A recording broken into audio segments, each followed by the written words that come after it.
Big Eyes. Hi, is this where I park for the Melrose building? Right on. Take it down that way. Roll up your windows, lock your doors, and take your keys with you. Listen, I don't suppose you could do that for me, could you? I'm kind of late for my appointment. Sorry, babe, I can't try. See, I lied to get the job. Ciao.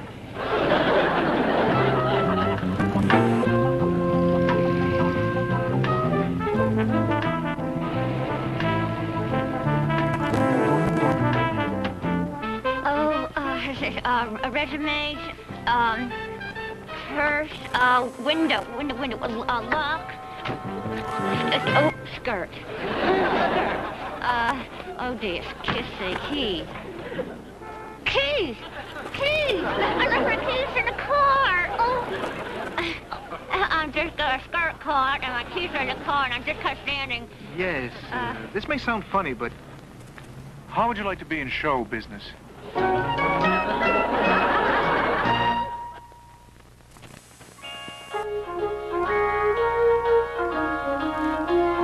If you only had a penny to your name, you'd go and buy her a bright and shiny ribbon for her hair. Just to see her smile, you'd catch a breeze and gladly fly her a kite and keep it dancing in the air. She's the kind of girl who slayed dragons for gold and hitched up the wagons, for she's the one you bring home to your folks, the family, and let them see the kind of girl she is.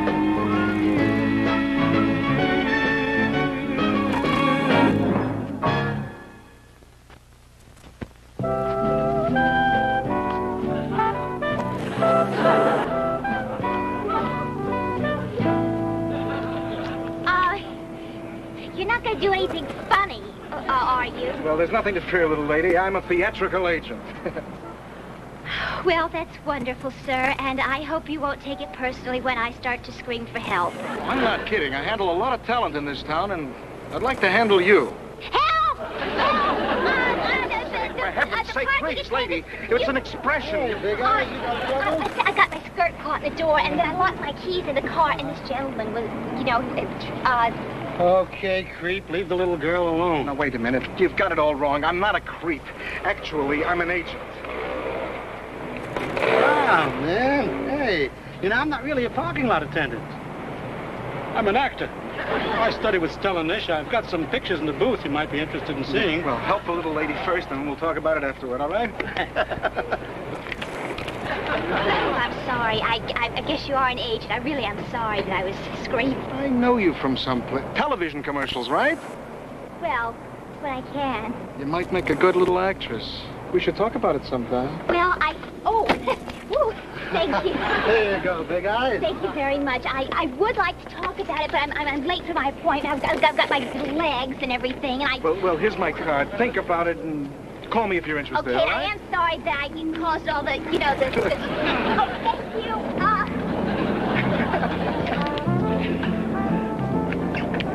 She's got a nice warm quality, that kid. But she runs funny. Sandy, I really don't understand you.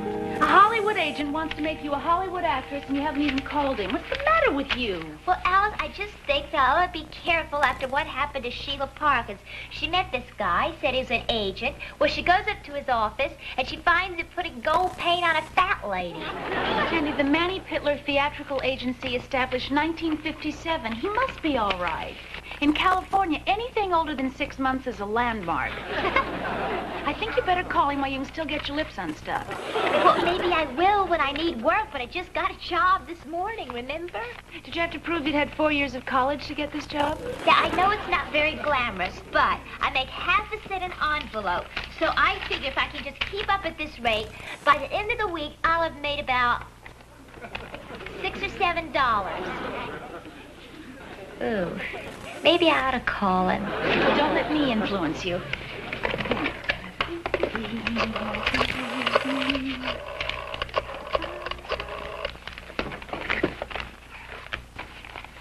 Hello?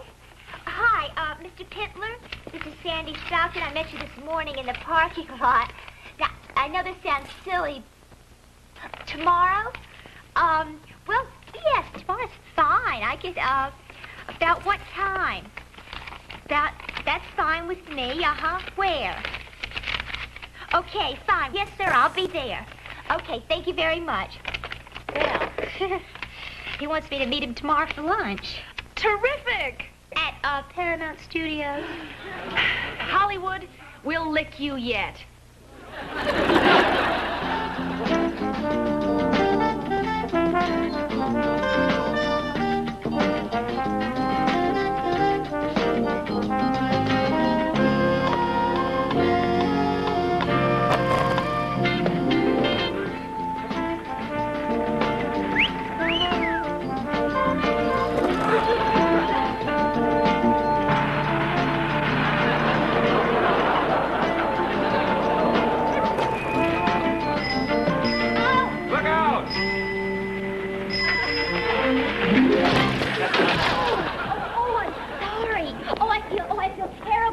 Is there anything I can do to help you? I hope I didn't bend your flippers Sorry, or Lloyd. anything. I guess I'm lost. I'm trying to meet Manny Pittler here for lunch, and You Lloyd Bridges. Now I know the meaning of self-destruct.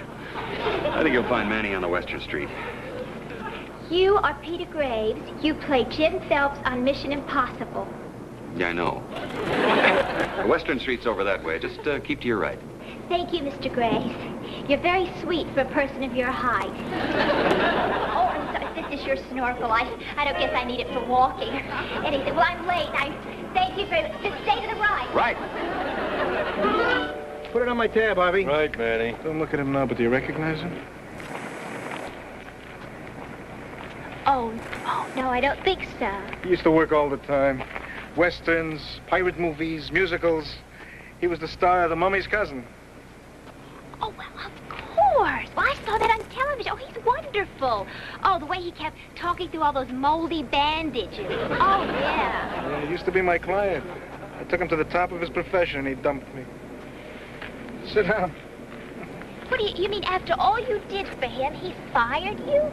Honey, that's awful. It happens. Well, maybe he won't do the same to me if I get you the job today. Job?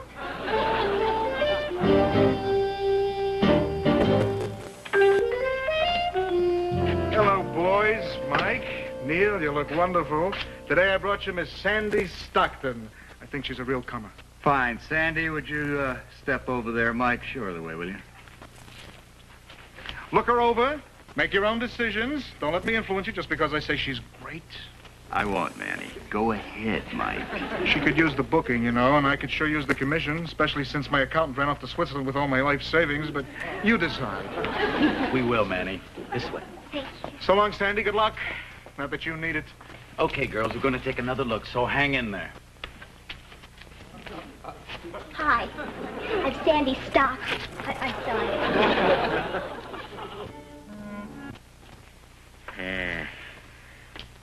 I don't know. Those other girls are hard, but at least they've had some experience.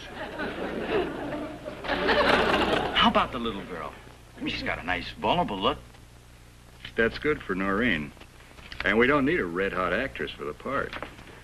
Listen, Neil, even if she couldn't act for beans, which she can, you could get a great performance out of her. Is he fantastic with newcomers, or am I crazy, huh? Well, I do like actors who haven't gotten into bad habits yet. Okay, Manny. Manny, you know our budget. Okay, Sandy. Now, you're going to be working with Peter Graves tomorrow, but Mr. Wellington doesn't want you to have a script. He's going to tell you what he wants you to do when you get in front of the camera. So you go home and get a good night's rest and learn your line for tomorrow. My line? I won't talk. Oh, is this all I have to say? Just I won't talk? Sandy, there are no small parts. There are only small salaries. I got you $200 for that. Oh, $200, Mr. Pittler. Less $20 commission, of course. But don't think of the money. Think of the opportunity. Oh, Mr. Pittler, I am not going to fail you. I'm going to go home, and I'm going to learn this line forwards and backwards. The forwards is enough. But listen, before you go, two things. Yes? First, call me Manny. Manny. Second.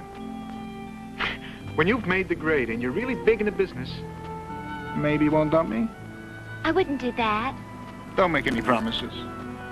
Ooh, thank you. I'll see you. Okay, goodbye. Thank you. Bye-bye.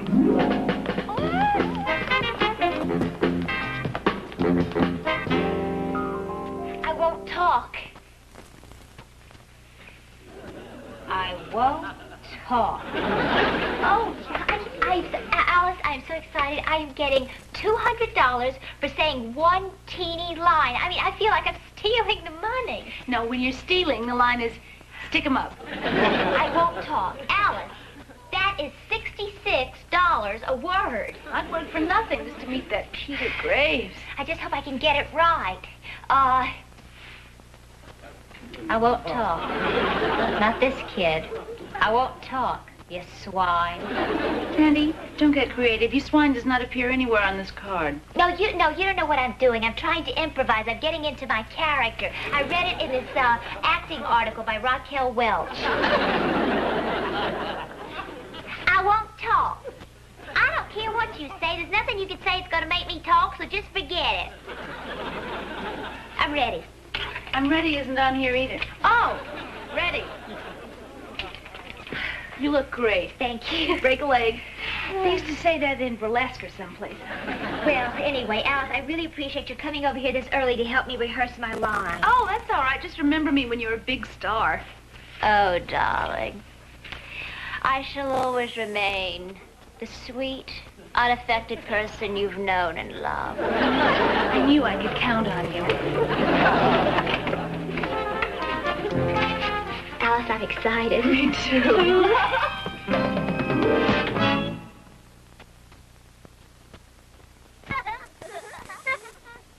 For hundreds of children this year, life will be cut short by fire and by thoughtlessness. The parent who leaves a small child alone to run an errand for a few moments, visit a neighbor, take an older child to school, that parent leaves a helpless child. Children should never be left alone. Tell the babysitter where you'll be and how you can be reached. And Polly, should you smell smoke or anything, be sure you get the children and yourself out right away. Okay. Even if the child is supervised, keep matches out of reach. Nearly a third of all victims of fires are children. A quarter of them are children left alone. In a fire, children are helpless. They need you. Presented as a public service by the National Fire Protection Association in cooperation with this station.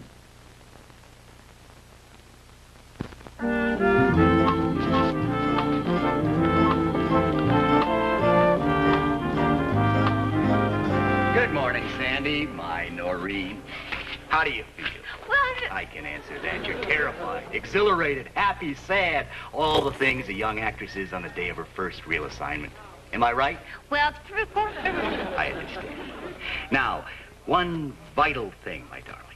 I haven't allowed you to see a script because I want you to give me fresh reactions on camera. So you must trust me. My angel, trust me and you'll be superb. You do trust me, don't you? I do trust you. I would have answered you sooner, but I didn't have the use of my face. I'll make you great. All right, children, let's make movies. Okay, quiet on the set. Come on now, let's keep it down. Sandy! Knock 'em dead, baby. Hi. Thank you. That's my agent, Manny Pitler. I know, he used to be my agent, too. Hi, Manny. All right, people. Now, this scene sets up our story, so we've got to do it crisply. Now, the key to the whole thing is Noreen, played by Miss Sandy Stockton. I'm so nervous, Mr. Graves. Oh, you're going to be fine. Please call me Peter. Sandy Stockton. Present? Trust me. Now then, Noreen is the only living witness to a brutal crime. An international syndicate wants to silence her, and the Impossible Missions Force has undertaken the job of saving her life. Places! Places, everyone! Places!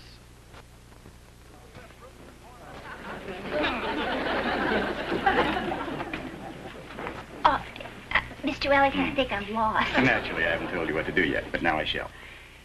You're totally confused. You don't know what you're doing here. You don't understand anything. Now, just go where Peter leads you and listen to his every word, and the rest will come naturally. Roll 'em. Mr. Wellington? What is it? When do I say my line? Oh, your line, I cut that ages ago. I'm getting $200 for not saying a word? Right. Okay, people, let's do it right, huh? Right, Mr. Gray. Okay, Mission Impossible, Scene 19, take 1, Girl Who Wouldn't Die. And action. I know you're terrified, Noreen, but you have to get a grip on yourself. The syndicate wants you dead, and they know you're here. This is the only place safe we could prepare on such short notice. Sit down. Now, I have to leave you for a little while. But you'll be safe as long as you remember to trust nothing. Not the door, not the window, not the music box your father gave you. Wait. What's that doing here?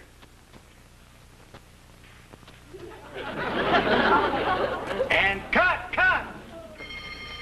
Great, Peter. Crisp and taut. Thanks, Neil. You were superb. Oh, you were great, Sandy. They tried to kill me. They tried to kill me. That's why I didn't give you a script, my sweetheart. So it will all seem real to you. And that reality shines out on film like a beacon of truth. I think he means he liked it. Very amusing. All right, next setup. Brilliant as usual, Peter. See you this afternoon. Right. I'll see you later, Sandy. Are you leaving, Mr. Graves? Is it anything I did? No. It's just that the next series of shots are all yours. I have an interview to do, so Mike will read my lines off camera. Don't you worry. You can handle it. You'll be fine. Okay. I'll see you later. Bye. Okay, places, everyone. Excuse us, sweetheart. Thank you. And you. There. All right, my darling. Just sit there. Mike, we'll pick it up on the line, remember to trust nothing. When you hear him mention the music box, notice it, pick it up, and raise the lid. Mike. Okay, quiet on the set. Roll 'em. Mission Impossible, Scene 20, take 1, The Girl Who Wouldn't Die. Oh. Action. Remember to trust nothing, not the door, not the window, not even that music box your father gave you. Wait, what's that doing here? Drop it. It's a booby trap. What?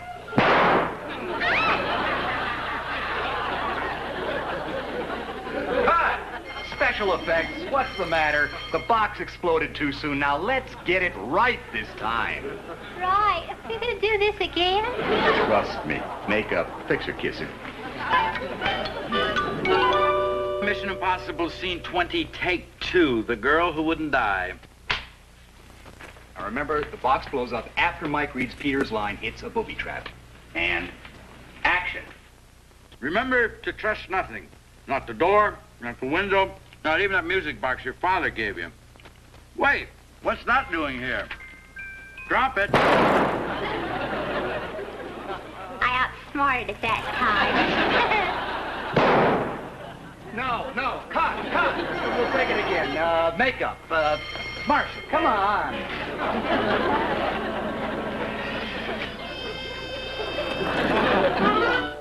Mission Impossible, Scene 20, take 3, The Girl Who Wouldn't Die. And action. Remember to trust nothing, not the door, not the window, not even the music box that your father gave you.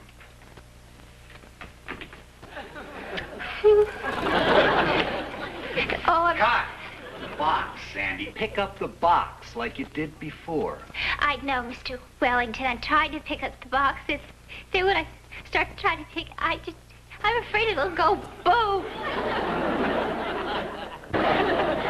My precious, you're doing beautifully.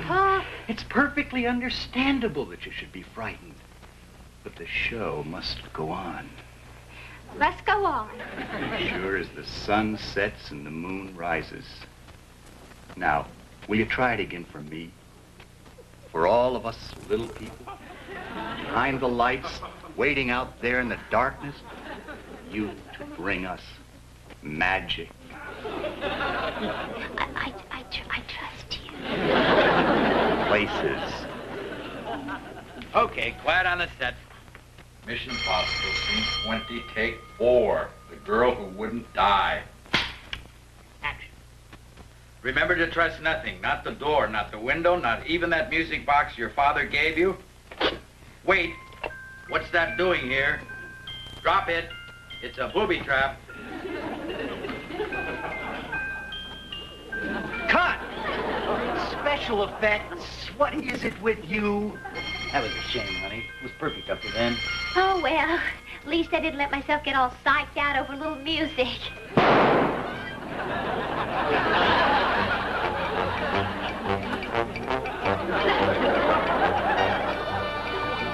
Okay, lunch, everybody. Don't worry, we'll get it right when we come back.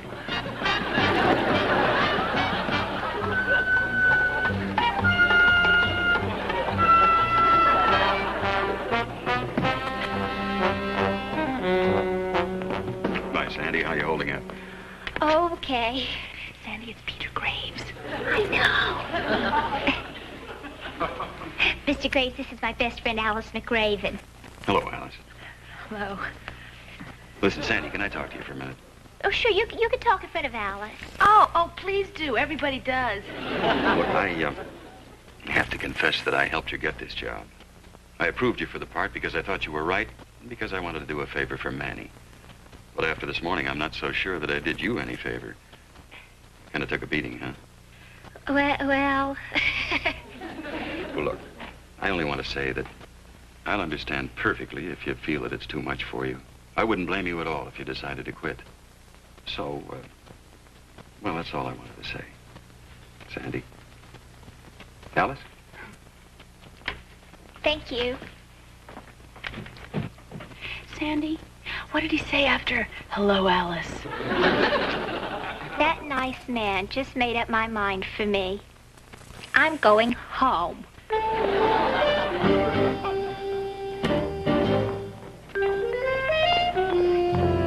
Sandy? Please, wait a minute. Manny, I know what you're going to say, Manny. I really don't want to talk about it. Listen, you can at least give me the privilege of listening to me. I mean, even a big star would listen to Manny Pittler. Okay. Alice, could you excuse us for a minute? Sure. Anyway, I think I just saw Peter Lupus. So, Sandy, what's the story? Well, Manny, it's just not my thing. I'm not very good around explosions.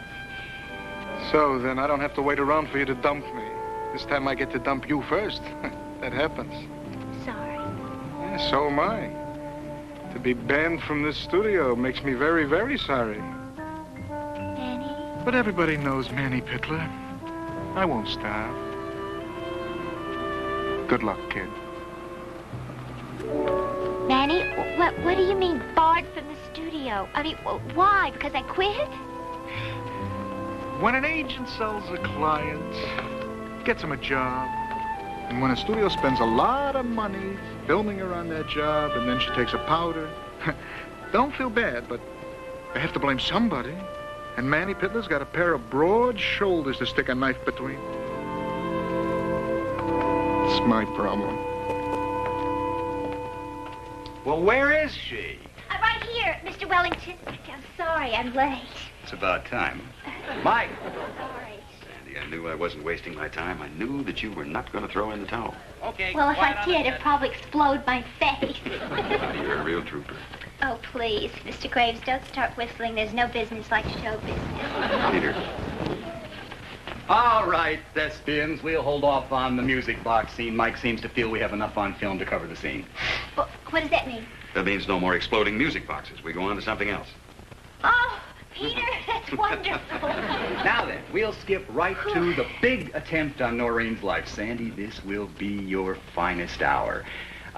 Bring in the harness and the flamethrower. I hope you don't have a silly thing about heights, do you? Hi. Good. Now, when she goes through that skylight, I want these flames shooting up like crazy, huh?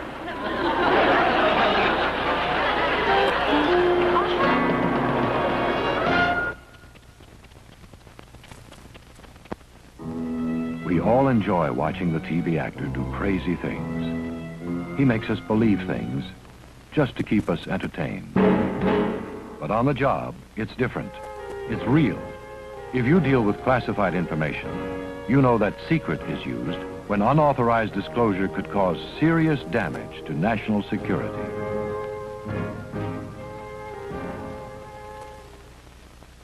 Okay, let's see.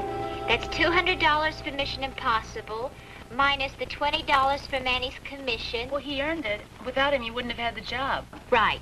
Minus federal tax, state tax, city tax. The price of liberty is eternal blood-sucking. Woo!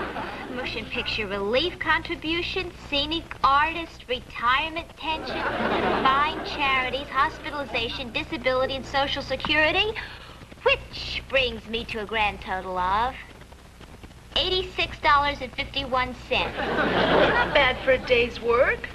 Minus the $55 for the orthopedic specialist who fixed my back, which leaves me with another grand total of $31.51. I'd have made more stuffing envelopes. Yeah, but think of all the fun you'd have missed. Yeah.